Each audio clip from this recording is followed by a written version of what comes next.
Hello and welcome to another tutorial. We're going to continue our discussion on native image, and we're going to look at a more advanced topics on the native image. So far we've looked at the platform toolchains and why we need them to use the native image, and then how does native image works, and then we have to point the native image to the class path and then point it to the main class, the class file that has the main method. We discussed the powerful external tool that the Eclipse IDE provides. I highly recommend that if you're using Eclipse, definitely take advantage of the external tools. We talked about the importance of the class path, and then we talked about jar dependencies, and then we talked about how to export an executable jar from Eclipse or whatever your IDE you use, and then directly compile the jar using the native image tool. And now we're going to look at this topic about reflection. And if you're familiar with Java, you know that Java's power is the managed runtime environment that it provides, and obviously it's called JVM. Now, what does it mean? It means at runtime, you as a programmer, as a developer, when you write your source code, you don't care about memory management to some good extent, right? In Java, ideally, you shouldn't be also caring about resource management, but unfortunately, that's usually, in most cases, that's the case, but most times, if you really want to go into the details, resource management is not really automatically done by the JVM. The idea of the finalizers was it was not a good idea at the end, and they're removing them. So resource management, again, is different, but here we're talking about the managed runtime. And whenever you use a type in your code, let's say you have a type called a complex, which represents a complex number that has two attributes, two double numbers, one real numbers, one of them for the real part of this complex number, the other one is for the imagined part, right? So whenever you want to create a complex number, for example, in this case, the JVM first needs to understand what is this type. So it searches the class path to find a class. If it belongs obviously to a package, then JVM searches the fully qualified name of that type, right? And then it loads the class file into memory. Class file is the blueprint of your type, which attributes it has, how much memory the JVM has to allocate based on the attributes, etc. What kind of constructors it has, what's the accessibility of those constructors, whether they're public, private, what kind of static, non-static method it has, etc. Right? So a class file, JVM has to first load the class file into memory to understand what is the type that you're talking about. Now, obviously, when you write the source file, in order to be able to compile your source file, you have to have this class file, this class. This, for example, if this part of the code is part of a source file in the main method of a class, then I should have a complex.java source code somewhere else, and then first I have to compile this to the class file and then have it available on the class path when I compile this entire code, right? So at compile time, Java compiler looks at the types that you're using and makes sure that everything is available. Otherwise, it's going to refuse compiling your source file. However, this is not always the case. JVM, because of its managed runtime, allows the flexibility to do some dynamic capabilities, or basically to dynamically load the classes at runtime. And a class object, which is defined in the JDK, is just a object that models the attributes of a type. For example, a complex class, obviously, it has a structure, right? It has some fields, and the type of the fields are known. It has some methods, some constructors, static methods, etc. And whenever you get a class, that object that represents that type, it means you have an object of type class which holds the meta information, or all the attributes types about your particular type that you're talking about, for example, complex. So a class has a state, right, or information attributes. Like a type, let's say a type has a information has a blueprint, right? A class is by itself is a type. It's an object that holds the meta information, or the information about basically the attributes of the other types that you're talking about, right? And JVM, whenever it loads a class file, it saves all the attributes, it stores them in a particular piece of the memory in the Java heap called meta space. So one of the things that JVM provides, and sometimes that's a very nice feature to have, is called the dynamic class loading. You say class for name and you provide a string which represents the fully qualified name of the type. And then once you hold this object class, which has the meta information, you can reflectively create an object of that type, call a constructor, call a method of that type, or get a field, etc. Right? So part of this dynamic class loading is related to the reflection API. Reflection means instead of directly accessing a type and calling a method on it, you can first access its meta information in the Java heap and then use those to basically call a method or access a field, etc. Right? Now you might think, what is this important? And there are very important use cases. One of them is sometimes the classes are not available on the class path at compile time.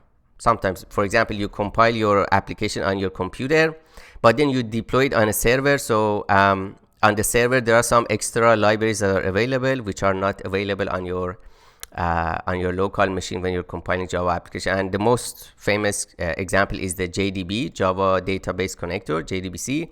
You just have to dynamically load that library using class for name. So as long as the source code has all the details hard-coded, the static compiler from native image or the static analyzer will succeed in predicting reflection branches. Now, what does it mean? Obviously, native image wants to compile your source code or basically your class files to a native executable binary. And then once that happens and you run that executable binary, it's the operating system that is running your application. There is no JVM, right? So there is no managed runtime environment. There is no reflection or meta space in the way that we talk about it when we talk about JVM. It's just basically instructions for the CPU. Then the question is it's the job of the native image analyzer, the static analyzer, and the compiler to figure out what you're trying to do in your Java code so that it succeeds in generating the executable file.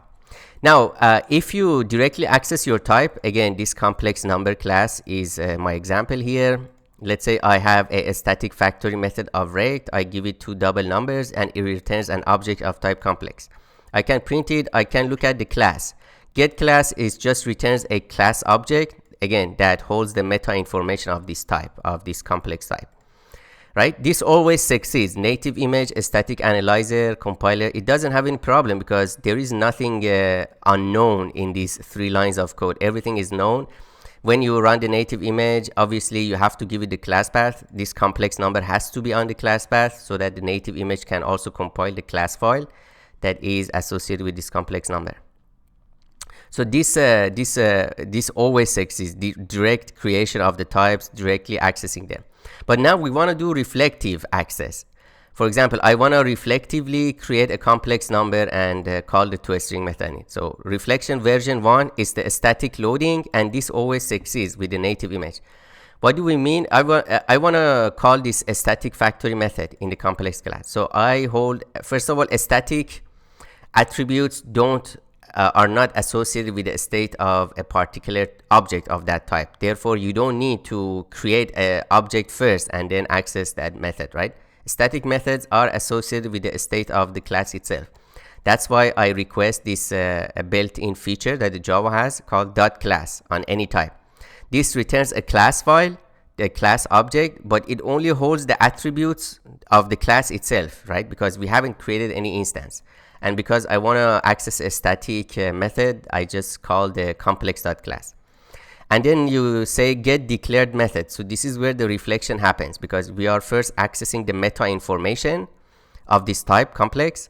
And now we are reflectively accessing or creating something, some object that represents a method. So get declared method, you have to hard code the name of the method and give it the parameter names. So why do we have to provide the type of parameters?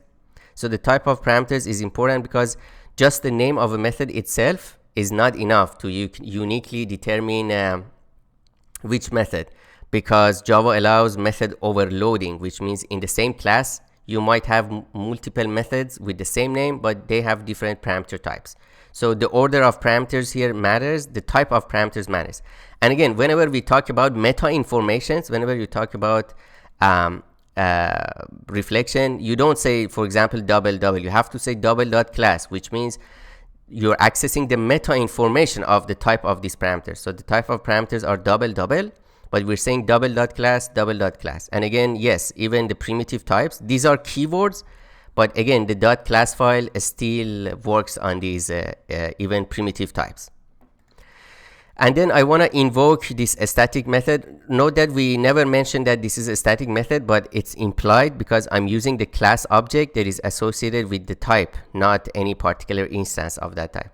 So when you invoke it, you have to invoke a method on a type. If you pass null, it means, again, it's more like a static method where you pass the parameters, and then it returns basically, obviously, the method, this returns a object here, and we can typecast it to complex if you want to really do it. But here I'm just calling the toString. Obviously any object has a toString method, so no problem here. And then I'm also looking at the get class, and this returns a class object which is not only has the meta information about the type, but it also has meta information about the state, because this get class returns an object that is associated with one instance of this complex, which means now I can access the values that the fields, the real and imaginary parts, right, these parameters hold. So this always succeeds if you write this code reflectively and then compile it using native image, because everything is hard-coded. Obviously, this type, complex type, has to be available on the class path at the time that you run the native image. And then native image static analyzer looks at this string of rect, and obviously it also understands the types and looks at this type complex and sees if it has a method called ofrect that takes two parameters, double and double. So again, there is nothing unknown in this code. So native image static analyzer succeeds even though we're using reflection. Now reflection version 2, as I mentioned here, it also succeeds. What does it mean? Reflection version 2 is dynamic loading hard-coded class. This also succeeds. Note that here we didn't dynamically search for this type complex in the class path. We just access it directly. So this is direct access to the type, but it's a reflective access or reflective invocation of the method. Here in the third example, which is the reflection version 2, I'm also dynamically searching for that class on the class path. So class for name.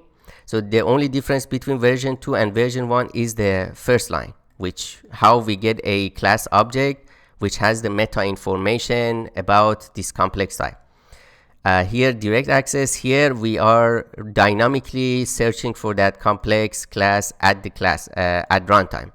What this means is that at compile time, if this complex class doesn't exist on our class path, the Java compiler will still compile these lines of code. It's all fine. Obviously, this class for name throws some checked exceptions, which means obviously at runtime there might be a chance that this class is not available on the class path. So the Java compiler enforces the handling of those exceptions, but this line by itself compiles.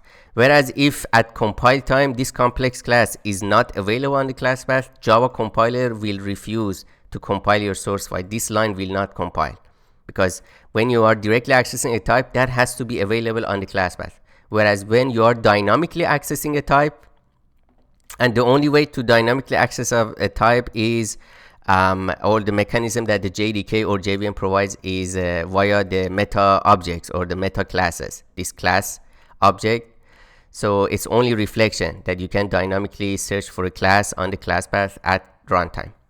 So the rest is exactly the same like version 1. The only difference is the first line, and this still succeeds. So even though we defer the checking of whether this complex class exists or not to runtime, the static analyzer of the native image still looks at this string and understands that this is a package hierarchy and the name of the class, and because it's already at when you run the native image, you give it the class path. So at the compile time, native image knows which directory is on the class path. So the static analyzer searches into all the directories on the class path, and then searches for this type, if it's available, and then it searches for this method, and then if everything is available, the static compilation succeeds. Because again, there is nothing unknown at compile time for the static analyzer of the native image. This is different for again, Java compiler, because this string, the Java compiler doesn't care what this basically a string is, right? It doesn't check if this is a valid string pointing to a fully qualified name of a type at compile time. Java compiler doesn't care, but it enforces you to handle the exception if this type, this is not a valid string, or it's not available on the class path at runtime, not compile time. So again, I want to really make sure you understand these two differences, right? Java compiler doesn't care what the content of this string is. It just tells you, okay, I don't care, but if something happens at runtime when you launch your application, I just force you to handle the exceptions. Whereas the native image static analyzer, it completely cares about what this is, right? Even if this is not a valid string, native image is still compiles your application, but obviously when you launch your binary, it's going to fail because it tells you I cannot find this class complex. Now the last reflection version, version 3, dynamic loading, but the class is not hard coded. Let's call this soft coded class, which means we're not providing a hard-coded string for the type, but we are even deferring that to runtime. We're telling the JVM, hey, at runtime, somebody passes the fully qualified name of a class as the command line argument to our application. And after you get that, go ahead and search for it on the class path, and then create this, and then we're going to call this object, etc. Right? Obviously, this Java compiler still enforces you to handle the exception, but this still compiles with the Java compiler.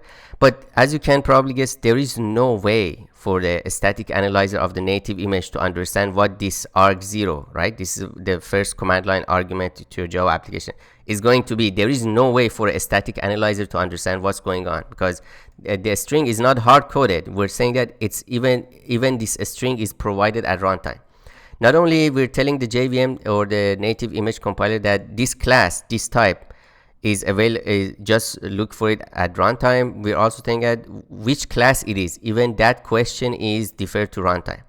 So this will, so this version 3 is going to fail. So if the class name is not hard coded, the static compiler will fail. What this means is that the native image compiler will tell you, I don't know, but I'm going to fall back to a to creating a binary that is backed by JDK. You need a JDK, and the executable file that native image generates is just a launcher for JVM, right? Okay, now let's head to Eclipse and try to compile these 4 versions: direct, version 1 of reflection, version 2, version 3, and see to make sure that the 3 cases, the first 3 cases succeed, the last case fails, and then figure out what kind of obviously reflection is a big part of the JVM, right, Java ecosystem. So native image should provide some tools to also to some extent handle these cases, right? So let's head to Eclipse. Here I have my code, I have this reflection demo, and I'm using this complex number class, which is a dependency from a jar. So in Eclipse IDE, you just right click on your jar file wherever it is, build path, and add it to the build path. I've already added it, and Eclipse has this very nice graphical view of which jar files are already on your class path. And obviously you can also add them to your module path. I've added them in my class path. And there is a top level package util4j, and then there is complex, and then complex class, right? All right.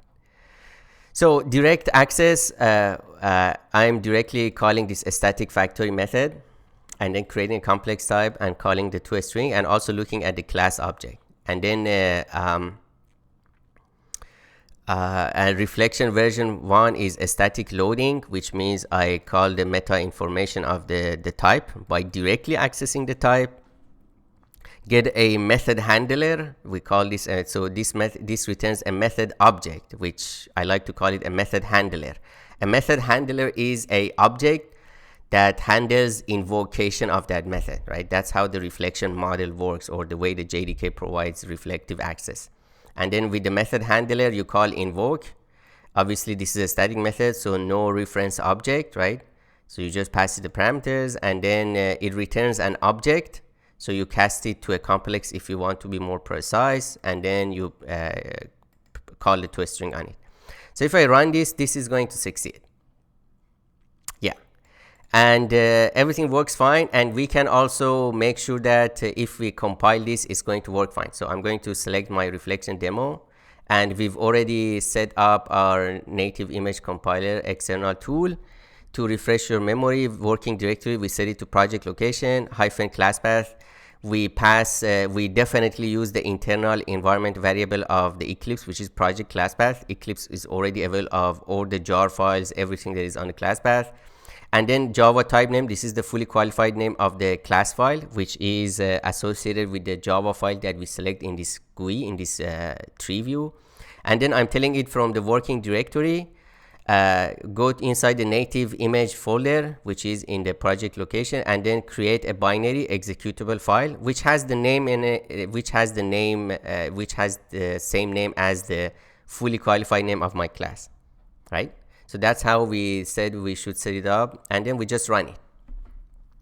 And we will see that this is going to succeed. So it starts generating the native image. And let's wait to finish compiling. I'm using the most recent version at the time of recording this tutorial, which is 22.1.0, which comes with the JDK 17. Obviously, I'm on the macOS platform. We're using the native toolchain of Apple Clang. So everything so far so good, and it figured out all the methods. Inlining, compilation is the final stage, and after that linking and everything worked fine. It took us about 40 seconds. Inside this native, if we refresh this, we get our application. And again, I've set it up so that the name of the binary is the fully qualified name, which means the package dot the class. So if I open up a terminal here, I should be able to execute this binary and get the results. Okay. So yeah, so Java native image that reflection demo, if we run it, everything works fine. So native image compiler worked, there was no complaint, and then the execution succeeds, even though we are using a reflective access. That's still fine, because native image knows everything about this, is able to compile. What about version 2? So in version 2, I tell the, if I run this, basically I'm telling the JVM, hey, at runtime, so the compiler, Java compiler, doesn't care about what this string is. And obviously it asks, I'm just throwing out all the exceptions. Remember, reflective access requires lots of check exceptions to be handled. For example, for class for name, this throws, let's look at the documentation. Throws linkage error, exception in initializer error, class not found exception, right? If this string is not a valid string, or if it's a valid fully qualified name but it's not available on the class path at runtime, you get this kind of exceptions. So, but if everything works fine, we should be able to run and get exactly the same result. If I change this name, obviously this complex one doesn't exist on the class path. So if I run this, I get class not found exception at runtime, right? But the compiler, Java compiler, doesn't care. Whereas previously here, let's quickly go back. Java compiler doesn't care about this line. So if I say complex one, obviously this is not going to compile, because it says that it's not available on the class path, right? So always prefer to directly access the types, which means they should be available on the class path at compile time. But sometimes you really want to go for reflective access. So this one works. and let's make sure that we can compile with the native image and this reflective access still works. So select our Java file, run the external tool, and we wait until the compilation finishes.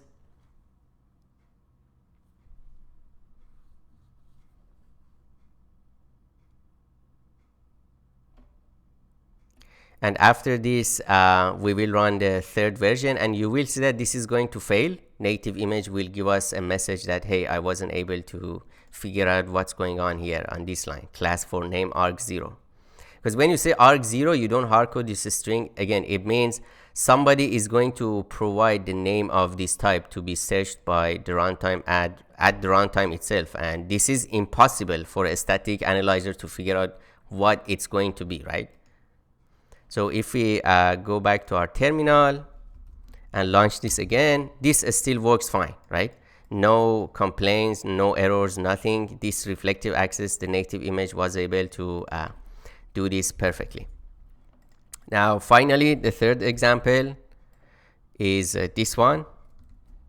And obviously, if we run this in Eclipse, it's going to fail because we're telling it somebody is going to provide this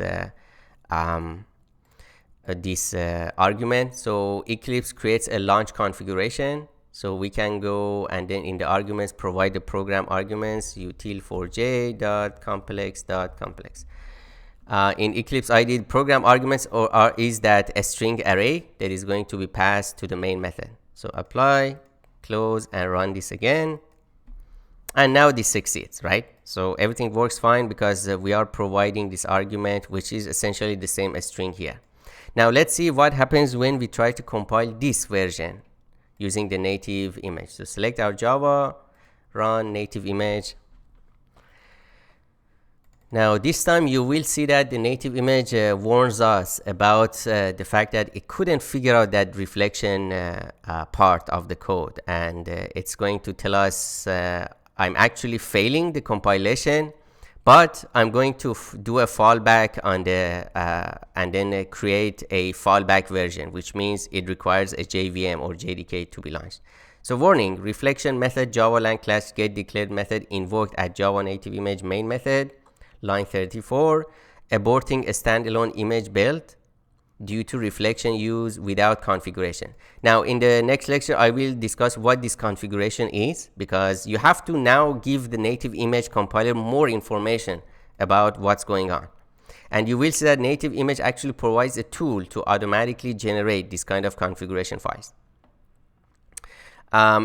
So basically here the compilation failed in building the universe, so failed generating. But you see the native image runs one more time, but this time the compilation, it looks like it succeeds, but there is a warning at the end that this image or native executable file is a fallback image that requires a JDK for execution. What this means is that this binary that it generated is just a launcher for JVM, right? And it says if you use -- no fallback argument, I won't do this kind of fallback generation automatically, right? So right now we got a executable file which is a fallback, and if we try to go ahead and run it, it's going to could not find or load main class reflection demo. So this basically failed. So in the next lecture, I will show you how to actually fix this problem by providing more information to the native image compiler. So please stay tuned, and I'll see you in the next one.